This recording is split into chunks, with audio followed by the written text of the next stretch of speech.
দেখো আজকে আমি বেসনের গাট্টা সবজি বানাবো। দেখো বেসন নিয়ে নিয়েছি, মটর নিয়ে নিয়েছি, দেখো পনির নিয়ে নিয়েছি, এখানে দেখো রসুন টমেটোর পেঁয়াজ সব পিষে নিব এগুলা। দেখো দই নিয়েছি। আজ বেসনের গাট্টা সবজি বানাবো। দেখো এটার মধ্যে আমি কি কি ঢালবো বেসনটার মধ্যে। এই যে দেখো ধনিয়া পাউডার ঢেলে নিলাম, হলুদ ঢেলে নিলাম, লঙ্কা পাউডার ঢেলে নিলাম, নমক ঢেলে নিলাম, দেখো অল্প হিং ঢেলে নিলাম। এখন ঢালবো তেল। দেখো তেলটা যত পরিমাণ মতো ঢালবা তাহলে গাট্টাটা নরম হয়। তেলটা অল্প একটু বেশি ঢাললে নরম হয়ে যায়, গাট্টাটা খেতে ভালো হয়। এই যে এরকম করে মিক্স করে নিলাম। দেখো এটার মধ্যে আমি আর একটু বেসন ঢালবো, বেসনটা কম হয়ে গেছে, বেসনটা আর একটু ঢেলে নেব।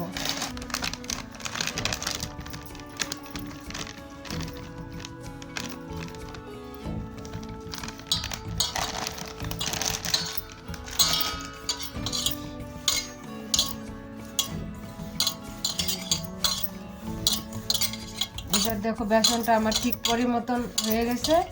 এখন এটার মধ্যে আমি সামান্য পরিমাণ জল ঢালবো।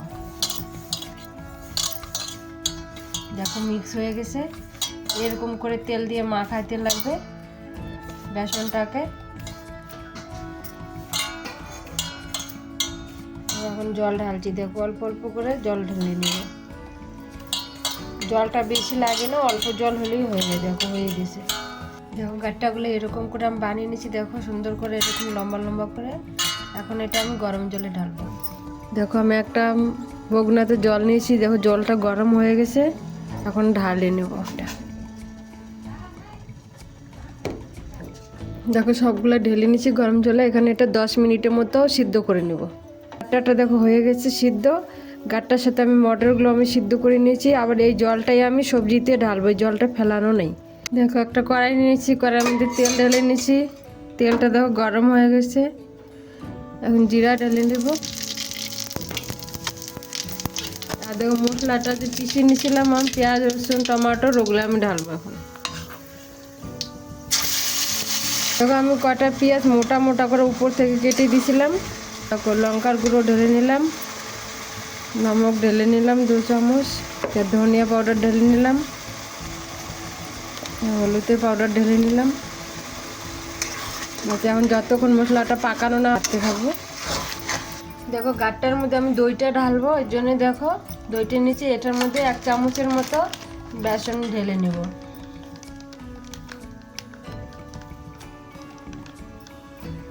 দেখো দইটার সাথে বেসন ঢেলে নিয়েছি। আর বেসনটা ঢাললাম কারণ ঝোলটা একটু গাঢ় হয়ে যাবে, তার জন্য আমি বেসনটা ঢেলে দিলাম, আর দইটা জমবে না। দেখো আমার পেঁয়াজ রসুনটা পুরাটা ভাজা হয় না, আদা ভাজা হয়েছে। তাই এখন আমি দইটা ঢালবো, পরে আবার দইটার সাথে ভেজে নেব।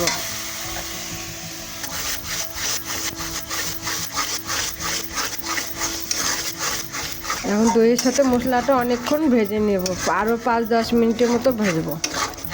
দেখো আমার মশলাটা ভাজা হয়েছে, দেখো তেলগুলো ছেড়ে দিছে। এখন যে আমি গাট্টা বানাইছিলাম, গাট্টাটা সিদ্ধ করেছিলাম, ওই গরম জলটা আমি ঢেলে দেব। কিন্তু হ্যাঁ, সবজিটা আমাদের ঠান্ডা জল ঢালতে নেই, গরম জলেই ঢালা লাগে। দেখো মটরটাও সিদ্ধ করে নিয়েছিলাম, সাথে মটরটাও ঢেলে নিছি। এখন এটার মধ্যে আর একটু আমি গরম জল ঢালবো। এখন জলটা সিদ্ধ হবে, ফুটবে, তারপর আমি গাট্টার পানিটা ঢালবো। সবজিটা আমার জলটা ফুটে গেছে। এখন দেখো যে গাট্টাগুলো কেটে নিয়েছি ছোট ছোট করে, দেখো এটা ঢালে নেব। এখন গাট্টার সাথে দেখো পনিরগুলো কেটে নিয়েছি, পনিরগুলো দেখো চকর চকর গোল গোল করে কেটে নিয়েছি। দেখো পনিরগুলোও ঢেলে নেব। এখন 10 মিনিট পাকাবো, 10 মিনিট পাকালে পর বাস হয়ে যাবে আমার সবজি। দেখো আমার গাট্টা পনির সবজি হয়ে গেছে। এই দেখো গাট্টাগুলো পনিরগুলো দেখা যাচ্ছে, দেখো মটর দেখা যাচ্ছে, সুন্দর হয়ে গেছে। এখন দেখো আমি এটা দেখো যে কাসুরি মেথি ঢেলে নিলাম, গরম মশলা ঢেলে দিলাম। এখন আমি গ্যাসটা বন্ধ করে দেব। দেখো গাট্টা পনির